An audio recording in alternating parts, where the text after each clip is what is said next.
Hello, everyone, and welcome to the new episode. And today I have my Flam. She's inspirational life coach, and she is a very colorful, interesting human being. And you can see it by just simply looking at her site. And she has a ton of great insight into self-care and mental health. Welcome to You Can Exhale Now, a mindful living podcast for the modern pace, hosted by Lesia Liu. This podcast is for anyone who wants to get more out of life without the burnout. Because when you learn to take proper care of yourself, you have more energy, a more positive outlook, and more gratitude for life. And because you cannot reach your goals if you're tired, overwhelmed, judgmental, angry, and feel sorry for yourself. Each episode, you will learn actionable strategies for self-care, mental health, productivity, better life-work balance, and happiness from coaches, therapists, and experts. Stop holding your breath. You can exhale now. Choose to be a more authentic version of yourself than you've been in a while. And so without further ado, I would like to welcome Mai to the podcast and let her take from here. Hi, thank you for having me. Just a little bit about what I do, in case anyone's wondering. I really work on the career aspect of people's lives. So the most of the people I work with are perfectionist, high-achieving women who love part of their work but feel resentful and underserved in the workplace. I'm sure a lot of us have dealt with that. Yep, I raised my hand right here. Yeah, so I really work with them to create a work situation in which they're contributing to the world while still building a life they enjoy. I know a lot of people have trouble with that balance, so that's really what I work with people on.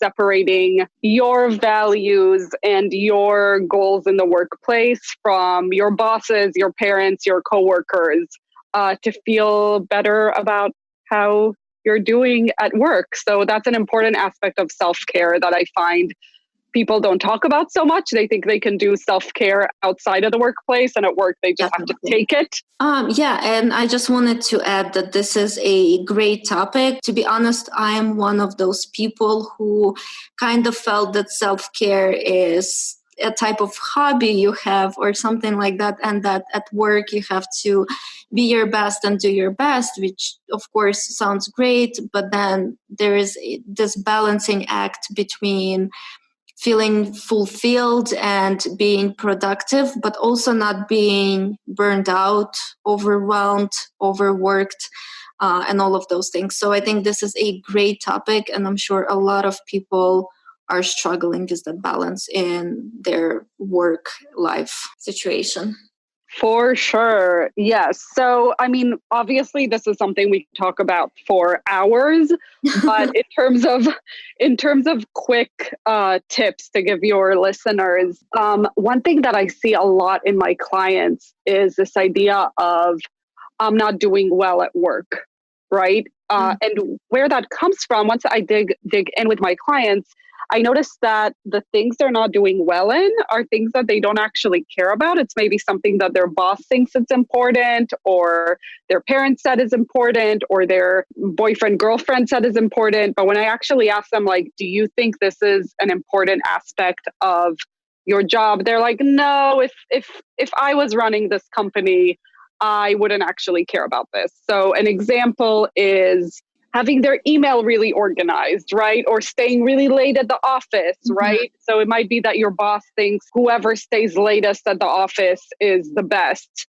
And you're thinking, this is stupid. I would like to be effective and get out of here. But you still end up feeling guilty because you leave the earliest, right?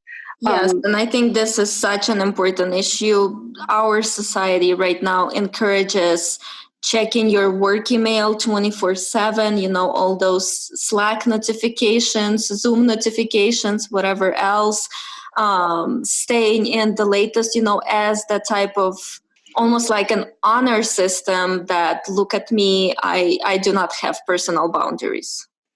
Exactly. And so, when we're talking about, so many people talk about developing good boundaries and doing self-care, and it's so focused on the weekend.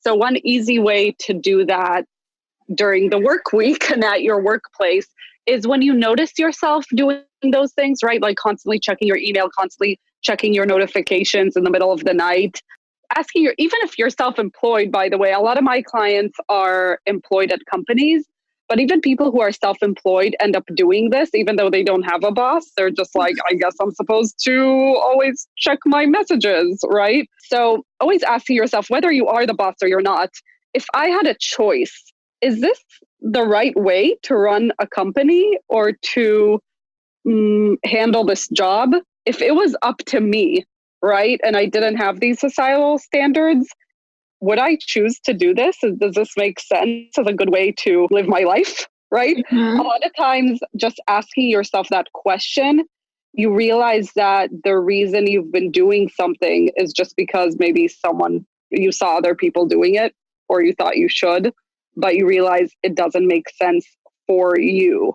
I'd like to give an example of this to make it a little clearer, because I know it can sound very esoteric. So basically, like for me as a coach, I don't take on that many clients. I have a pretty low number of clients. Now, I know other coaches who will work with 10 people a day or something, or 8 people a day, and they just go session to session to session. That may be an industry standard. I don't know. I think it's all over the place. But if I knew a lot of coaches like that, I might think, well, that's what I'm supposed to do. I can't do that. If I did that, I would not serve my clients well. I would burn out. I would probably quit my job being a coach pretty quickly.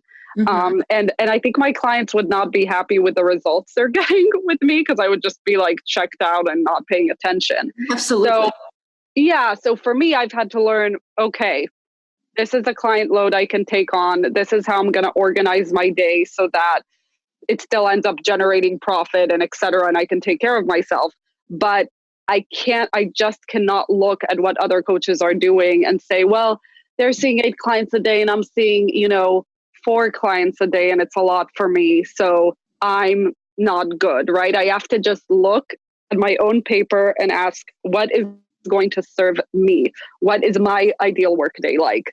Does that make sense? Or is that Absolutely. Yeah. I think this is a great first step. So do you have actionable tips for people on how to define your own priorities and how to separate your personal priorities in work and career versus something that was just kind of put on you by society, like you said, because your boss says this is important, or your co-workers say this is important, or whoever else? Yes. Yeah. So I think for people who are employed at a company, so that they're not self-employed, I always ask, if you were the boss, how would you rate this task? So if you were the boss and your employees' email inbox wasn't super organized, but clients love them and they generated revenue, would you care?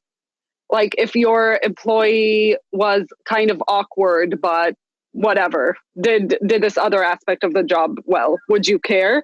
Right? Asking yourself that usually clarifies what your values are. And a lot of times when people answer that question, they say, well, that's not realistic. I would do this, but that's not realistic. But really just stay with that. Without the that's not realistic thing, really map out the day, like map it out hour by hour. What does it look like? And be open to the possibilities. So a lot of times people will give me this ideal workday, say it's not realistic. For example, I don't check my email after 5 p.m. And they say, no way, that's not going to work. But then after we work through it, we realize, oh, it totally can work. Like if you set up the expectations with your clients, with your coworkers, and they know that, they're actually fine waiting till the morning if the expectations are set on an ongoing basis. So it's a two-parter. It's ask yourself that question, what does an ideal workday look like?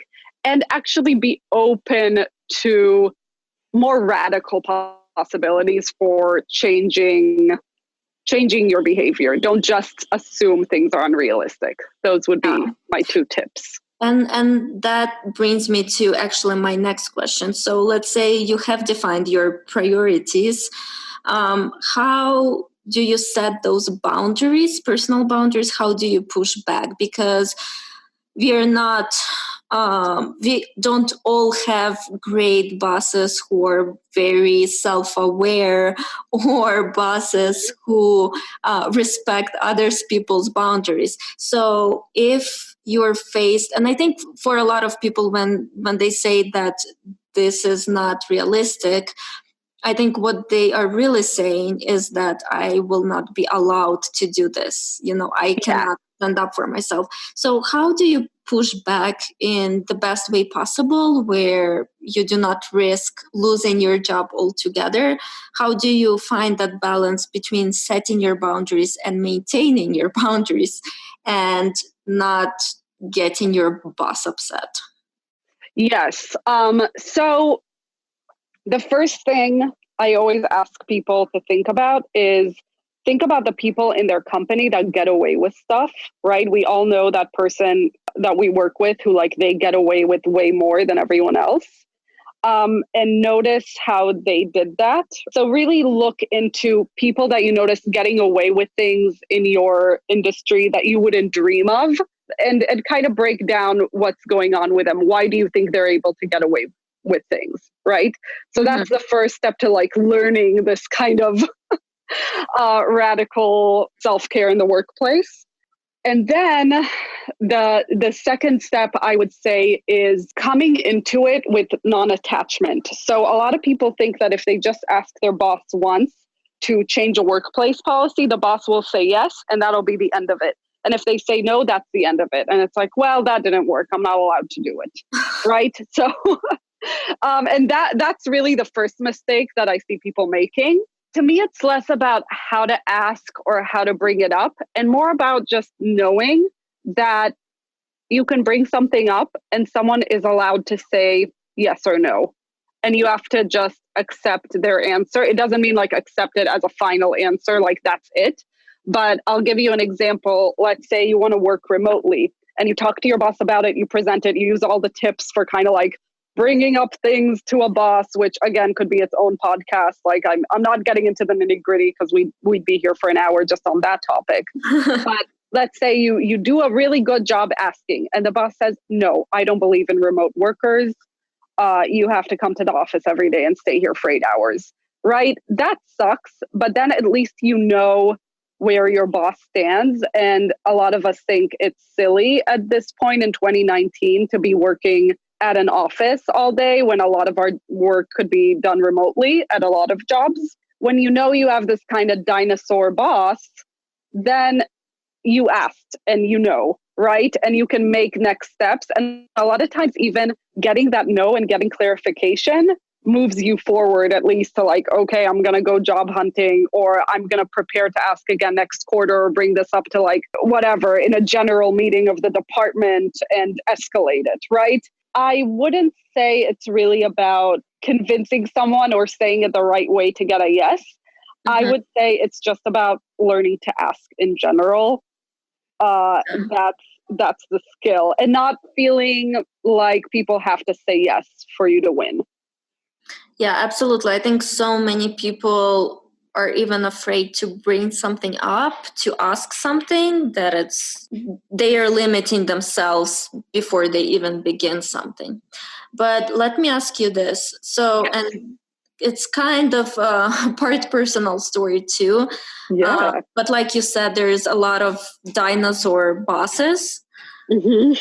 And what do you do if you feel completely powerless at work? So let's say you have the dinosaur boss that you just cannot stand up to or something like that. What do you do with them? Do you just look for a new job, or how do you find a way to work with them? Because honestly, my first real job, in quotes, real job out of college professionally was with such a boss, and I just felt completely powerless. Needless to say, this is your first experience, so of course you don't know how things are done and you're afraid.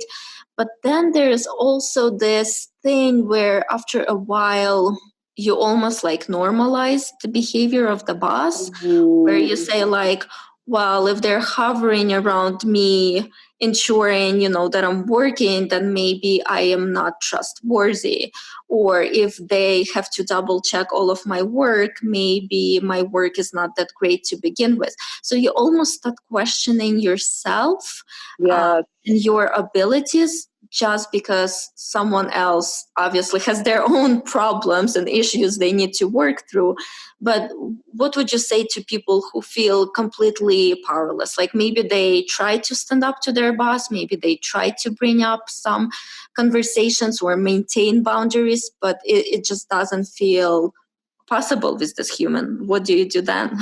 Totally, yes. And so I've heard so many stories like that. And I think the most important thing, and thank you so much for bringing that up, because so many people I've talked to are in that situation. It's like so nice to say, oh, I'm going to maintain my boundaries and I'm going to ask. And then they just say no and keep acting the same way. So yeah, that's really the question. What do you do then? The main thing is really separate the boss's criticisms from your self-worth and evaluate them on your own, like we talked about before. Like, just because the boss feels the need to double check everything doesn't mean that you're actually incompetent. It could mean that, but if your hunch is that you're not actually incompetent and this person is just a control freak, notice that. Okay, notice your hunch. Don't just assume that the boss is correct because they're a boss. A lot of people fail upwards. They're not competent. They happen to manage people.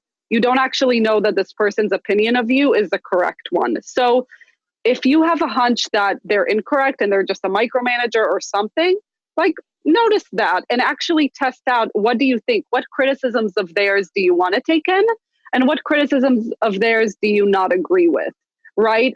Be reflective about it. Don't be reactive about it. Don't just take in everything or take in nothing. Right? It could be that the boss is a micromanager, but also you are kind of sloppy in your editing. So you want to take that criticism, but you don't want to, get super hung up on, oh my God, I'm the sloppiest person ever and I'm just a failure. Right? You're just like, okay, you know what? I'm going to get better at looking over my documents before I send them. And I'm also not going to beat myself up, and kind of take it in perspective. So actually take in the criticisms, notice which ones you want to take, notice which ones you want to discard. After that, I do think then you do have some decisions to make. So okay, let me think of how to say this clearly. I'm getting very excited, obviously, about this topic. One thing I see people doing with bosses like this is that they keep just asking the same question over and over. So the example you gave of a micromanaging boss, people saying, can you stop micromanaging me? And the boss says, no. Can you stop micromanaging me? No. Can you stop? Realize that this person loves micromanaging. They are not going to change, right? So I think certain acceptance of where people are at is really important. So in that situation, your energy is better served in looking for another job, in looking for another role under a different person, in, I don't know, getting your boss's job, whatever is the opportunity. But consistently requesting over and over is a waste of your time. So knowing when to stop asking and doing something else is very important. So it could be looking for another job. It could be, looking for something else. It could be just like quitting and living off unemployment if you have that possibility. It could be lots of things. But what it isn't is continuing to ask this person for the thing they're just never going to give you. I think that's the most important thing. And once you stop doing that, usually a lot of energy opens up for the alternatives. I think right now, and again, that's maybe just a little bit of like my personal angle, but I feel like a lot of people are afraid to leave jobs. That fear of the unknown kicks in. It's like, it sucks where I am right now, but I also don't know if it's going to suck more if I leave. That usual where we're afraid to even try new things, even if it means staying in the same bad situation. What do you say to people who feel like their best option would be to change jobs or look for new opportunities? Yeah, that's another amazing question. Thank you. I'm starting to actually, I'm toying around with giving this a name. I'm thinking of calling it the sacred job criteria, which is something I work with my clients on. So when you're thinking of changing jobs, it is really, change is stressful in general. So the way you do self-care around change is to almost make a contract with yourself about what's your criteria for accepting a job offer and what's your criteria for staying in that job, right? Like, how are you going to consistently test that job against your criteria over time, right? Because a lot of jobs in the beginning seem really fun, and then you realize, oh, wait, this boss is like really difficult, or my coworkers are really weird, or whatever. So creating a sacred job criteria for yourself is kind of it's something comforting to have through the transition, knowing this is what I'm looking for. And you want to have two lists, right? Your minimum criteria of what will I accept, right? What kind of job offer would make me just leave my current job and take this new job? What's kind of the minimum conditions, and what's the ideal, right? Once you have both of those set up, a lot of times just knowing what those are gives people a lot of like feelings of safety. So even though it is unknown, and I've had some clients like they accept a new job and then it turns out the recruiter lied to them and the job's totally different than what they thought, right? Or they stay at their current job and suddenly they get a new boss who's horrible, right? It's like stuff happens. There's no guarantee, but knowing what your contract is with yourself to accept a job and to stay at a job, it's almost like having that emergency plan set out. So it gives you, I find that for people, just writing out those plans and knowing what their criteria are is all they need to start feeling more secure about the idea of transition. What do you think of that idea? Yeah, I absolutely agree. And I think this is a, great outlook to take on that. Let me ask you this. And Yes. it seems like it's all about me, and this conversation goes about me and my job issues. Yeah, tell me more. I'm like, but know the whole story. So I am your textbook type 1 Enneagram, and you've probably heard and know a lot about like Enneagram types. So my type is kind of where I place a lot of self-worth on my productivity and my accomplishments at work. And that's something that I've been working on a lot recently, and something that definitely helped me, get rid of anxiety and help me be a little bit more healthy in the relationships with me. But I'm sure you have a lot of clients you work with that have that same problem of my self-worth and perception of being likable or lovable is placed on productivity and accomplishments, numbers, and how many projects was I able to accomplish in the last week, months, year, whatever time frame. So what do you say to those people? How can we reframe that vision of ourselves to have a healthier relationship, not only to ourselves, but only to our work? Because the downside of all of that, obviously, is if my productivity is hinged in any way, right, or I'm working with a difficult boss, then my self-worth goes south together with my productivity. Yes.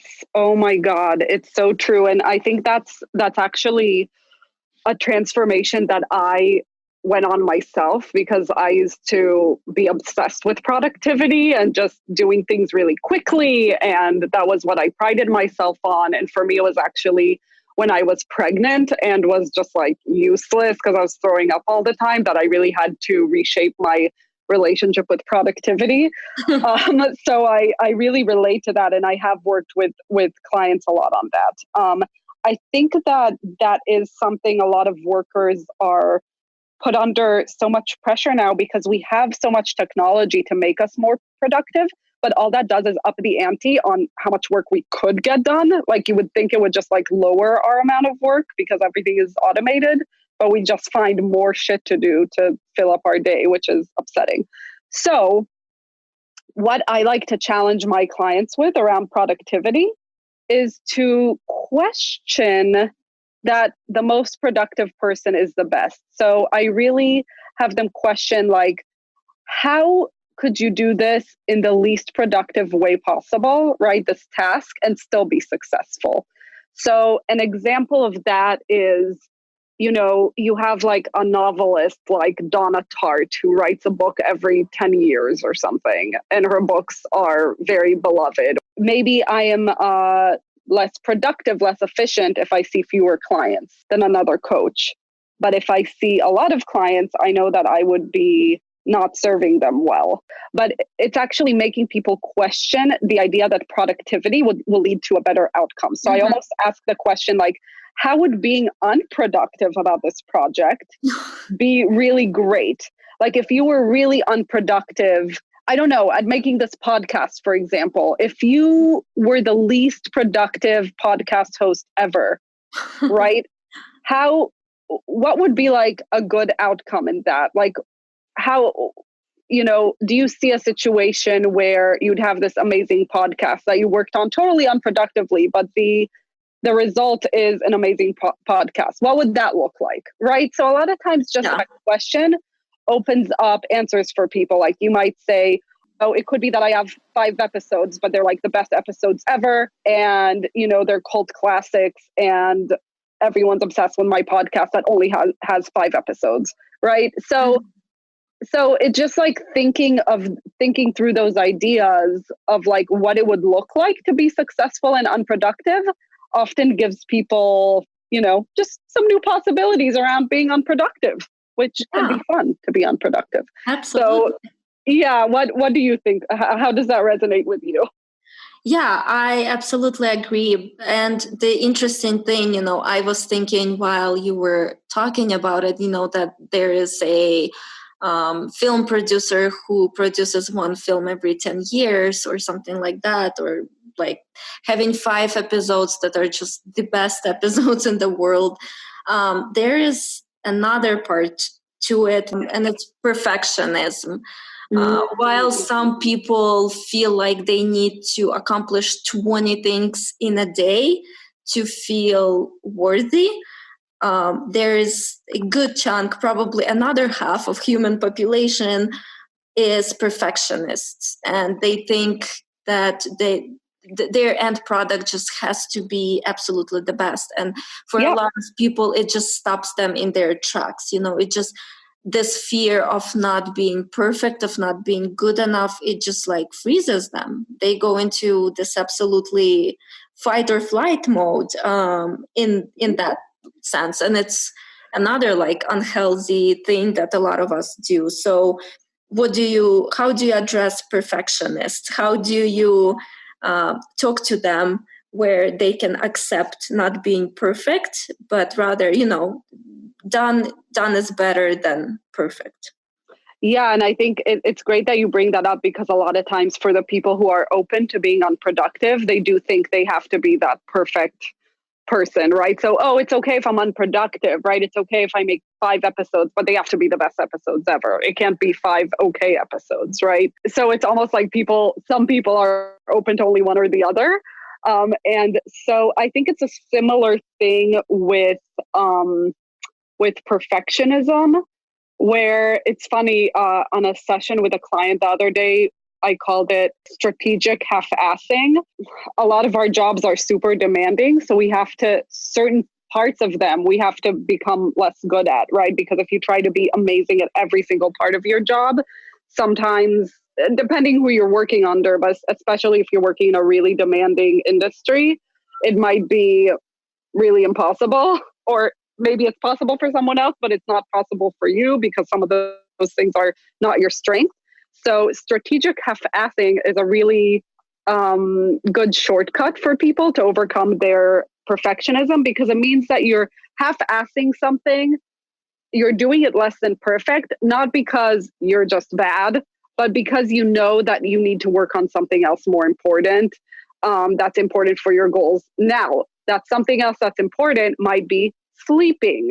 It might be not checking your email, right? It could be self-care things that are important for you to do to not burn out, because you don't want to be at this job for 3 months. You want to be in it for 3 years, and you need to pace yourself. It could be that, you're letting go of inbox zero, and you're letting go of your emails being like perfectly organized, because, right now you're really focusing on building your client base, and the organization is just not as much of a priority in this stage of your whatever, in this role you're in. Whatever you're letting go of, it's like you're letting go of that perfection for a purpose as part of your goals.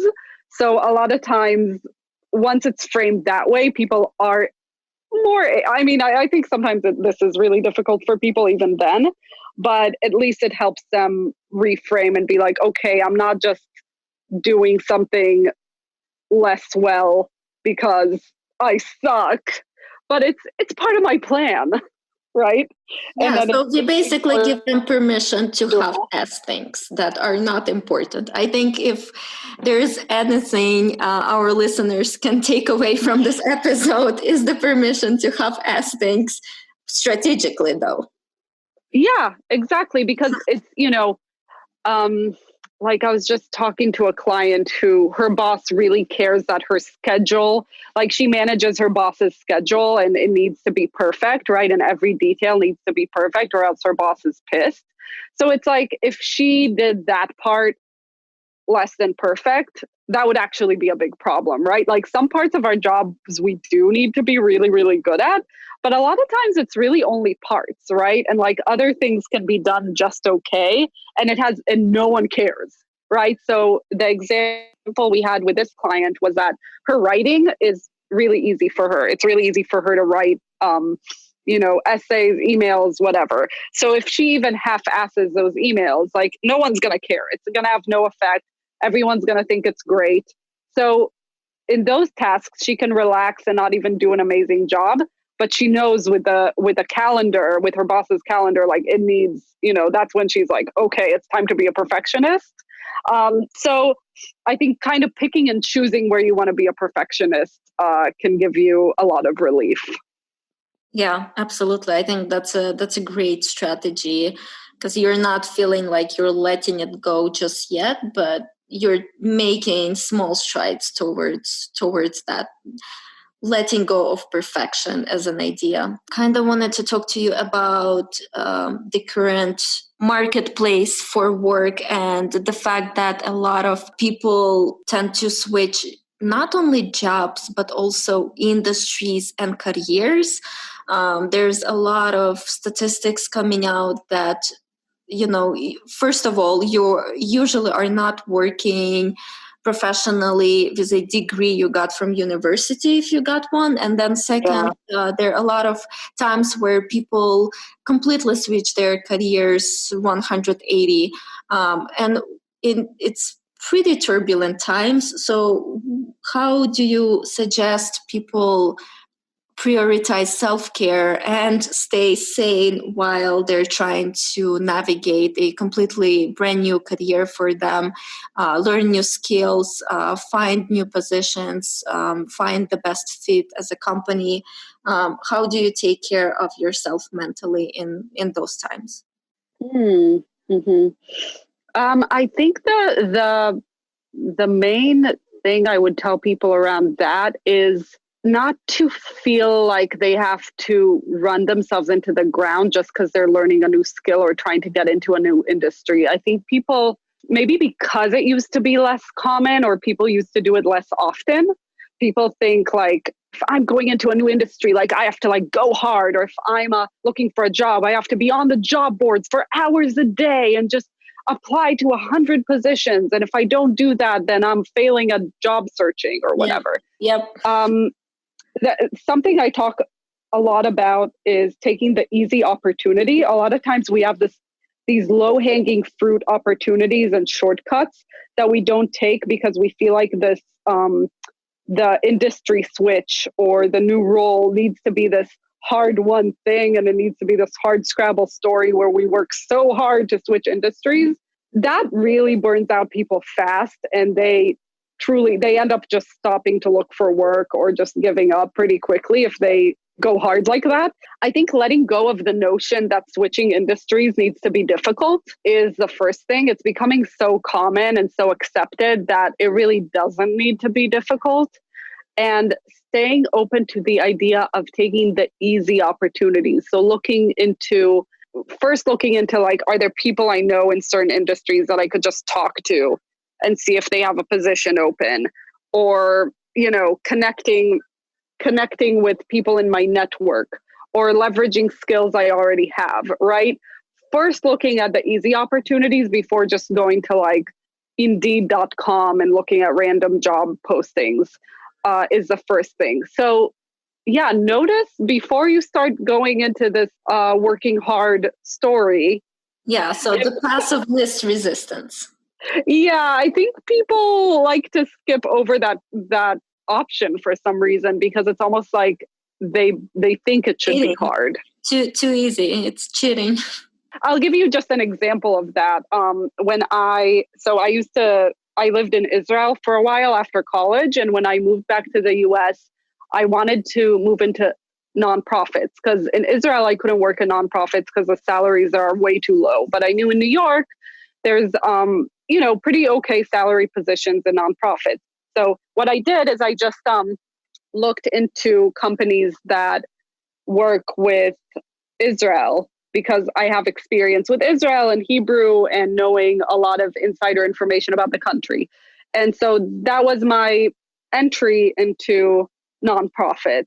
And I was able to get a pretty good job right out of the gate, even though I didn't have nonprofit experience, because I had Israel experience. So there's a lot of times people have little shortcuts like this that they just don't end up using. But by taking the easy opportunity, I was able to leverage things. So yeah, so that's my big tip. Cool. Great. Thank you so much. I think you've shared so much great information and actionable tips with the listeners. And I hope that it will help at least one person to make their life at work a little bit more bearable.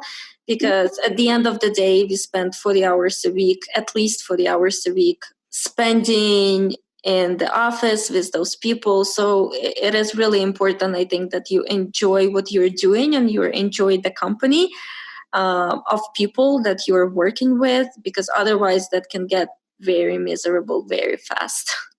Yes, for sure. So I definitely hope, people got something out of this. And I do want to say, I have a community on Facebook where we kind of talk through a lot of our job issues and get ideas. It's called Queen Bees of the Workplace.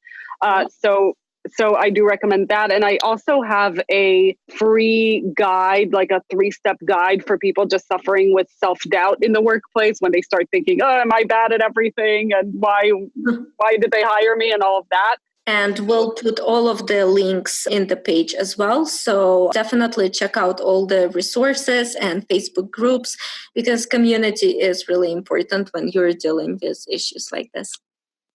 For sure. So thank you so much again for having me. Thank you so much. I absolutely enjoyed this conversation, and I think there's a lot of nuggets of wisdom in it. So I'm sure listeners will find it very useful. Thank you so much for listening today. I hope you've learned a lot of new strategies. Be sure to check out the notes below this episode for additional resources and tools mentioned in today's show. I would love to keep the conversation going. Share your thoughts and takeaways with me on social media channels wherever you are. And do not forget to tag me. I'm so grateful for each and every one of you, and I will see you on the next episode. If this podcast has helped you even a little bit, please leave a review and subscribe so that we can help spread the message together.